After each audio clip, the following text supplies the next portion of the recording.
We're joined now by Norman Klein, Dr. Norman Klein, who's a clinical and forensic psychologist.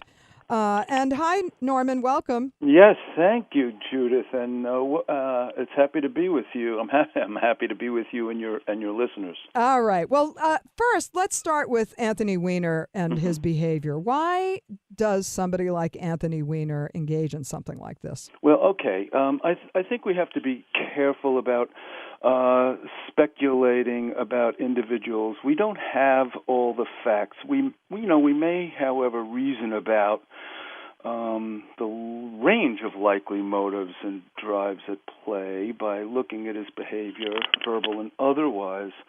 I think that one of the telltale things, well, there were two telltale things that stood out for me. One was after he forfeited his seat in Congress with the first exposure, if you will,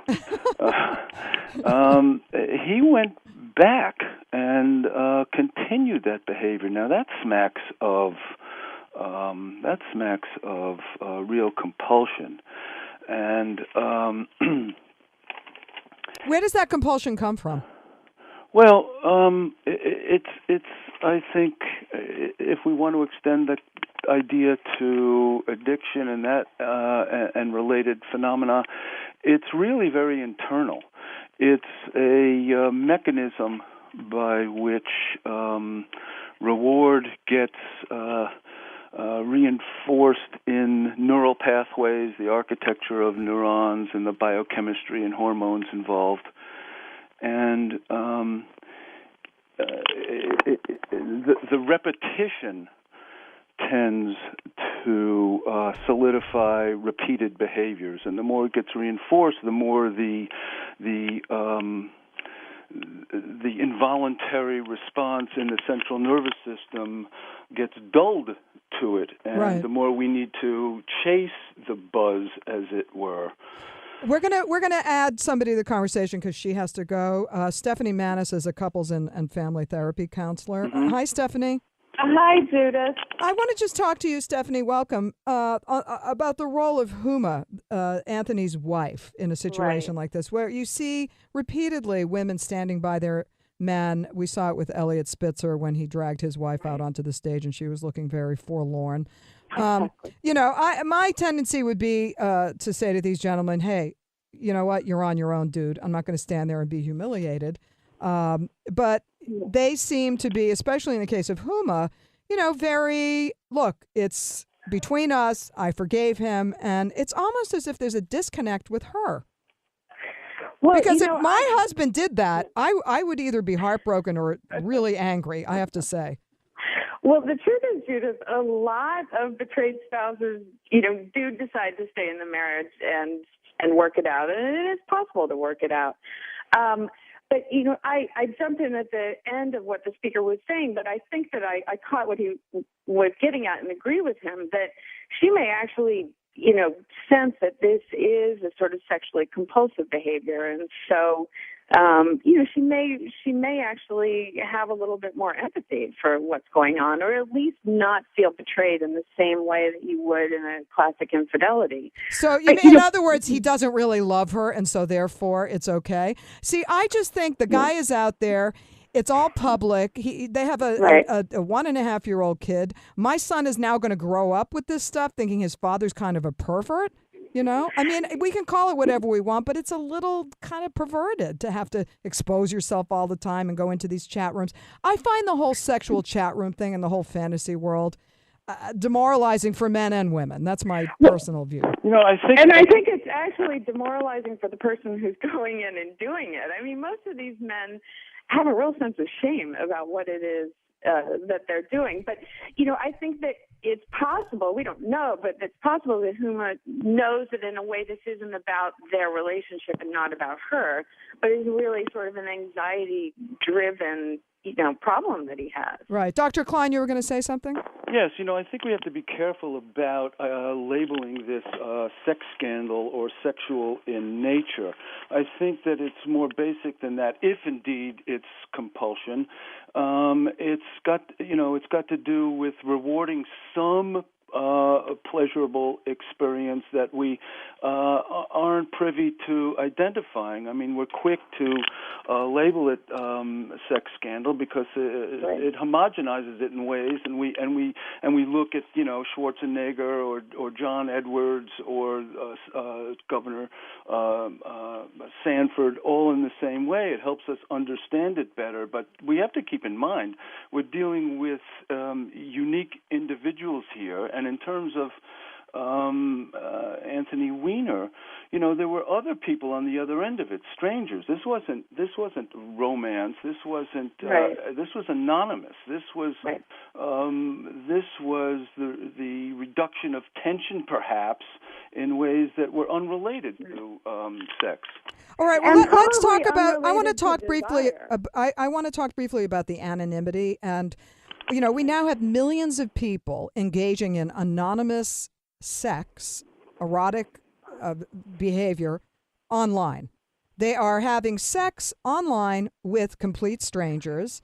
And I think this is, it says something about a major, major shift in human behavior. That suddenly we're not face-to-face, we're not developing in a kind of a normal courtship where we get to know each other and there's this erotic electricity and we come to get attached to each other. This kind of internet sex, millions and millions of people, men and women, I think, engaged in this kind of these lonely encounters that require no attachment whatsoever, it seems. It's a problem. It's a problem if that's a substitute for normal, intimate, one-on-one relationships. Right. It may be just another component, another way to exploit technology to express and relieve the drives at play. But, Stephanie, is it a replacement in large part? Because I see this over and over again. People are just going online to basically have an encounter. Then they call it safe sex. There's no strings attached. They don't have to have their heart broken. They can basically get off. They have this erotic encounter, and there's no attachment. I'm worried about what's happening to the human race, that we're just going to go online and not have any attachments anymore. I agree with you, Judith. I'm not so sure that this really is about relationship. I do think that it's readily available. It's a little hit of something that relieves some sort of need or desire, but it's not necessarily for relationship or companionship. And it's definitely forcing us to redefine what we call infidelity, and what we redefine sex, how we define sex now, because there are all these other pathways to engage in some sort of sexual encounter. And Dr. Klein, give us some insight into the young women, and these are like 20, 21, 22, young 20-year-old women, and it's almost a cliche being, in this seductive relationship with older, more powerful men, whether it's Monica Lewinsky and her tapes are just coming out, little bits and pieces that the National Enquirer is revealing in her conversations with Bill Clinton, where she's saying, come on over here and, I want you to come over here and do what I tell you to do. And this very, sexy chat.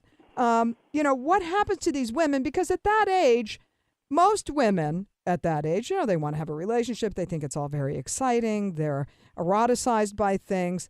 What is the dynamic between those young women, these older guys, their expectations, and this one woman who was with Anthony Weiner, Sydney Leathers, claiming she had her heart broken?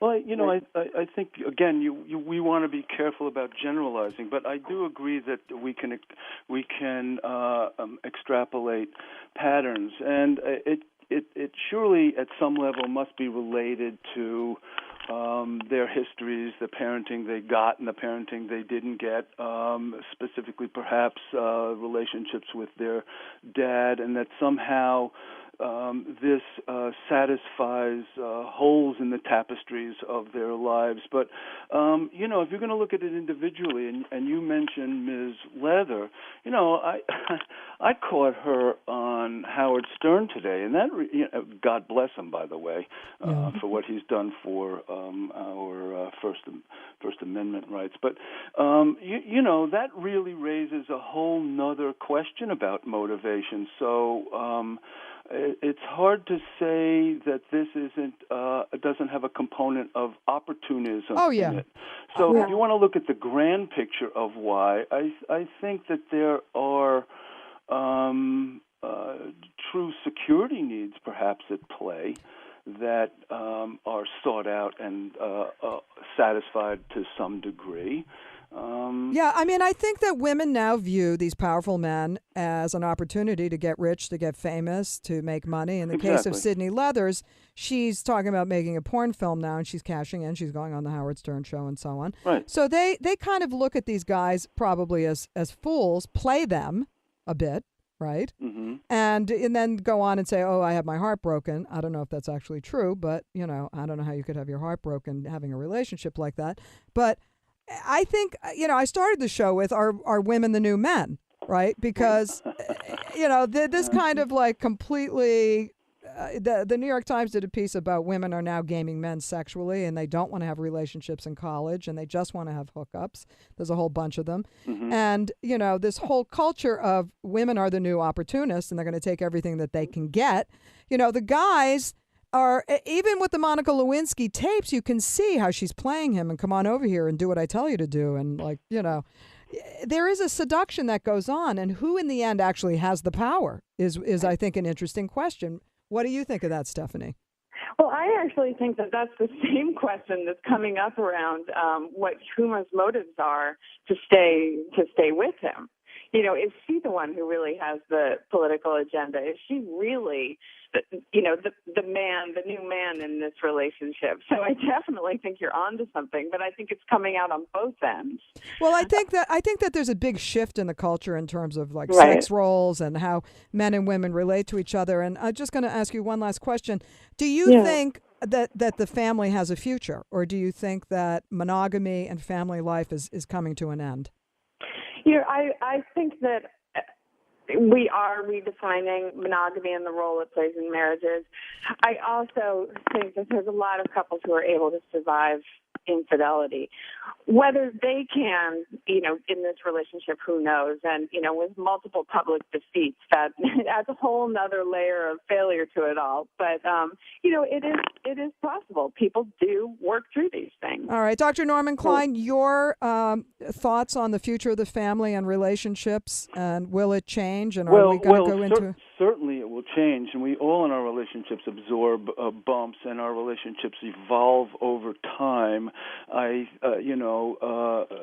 Huma is a woman with some power and influence in her own right, and so I think that the choices she makes, I think that she probably has a wider range of choices than people in traditional marriages, and I would, from what little I can glean from what I've read, I think what's very important to this family unit is their young year-old son, and I think that the imperative of caring for that son will trump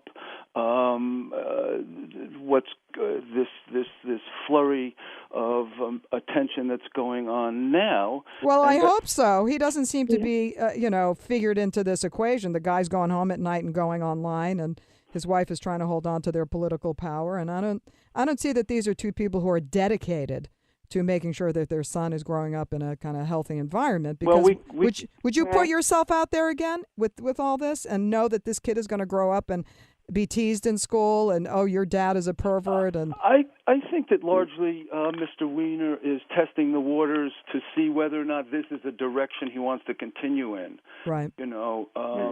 His move from resigning the U.S. Congress to mayor is more of a lateral one, it seems to me, if we want to talk politically. All right. Well, look, Dr. Norman Klein, we're going to have to go. We have to take a break now. Dr. Norman Klein and Stephanie Manis, thank you both so much for being here.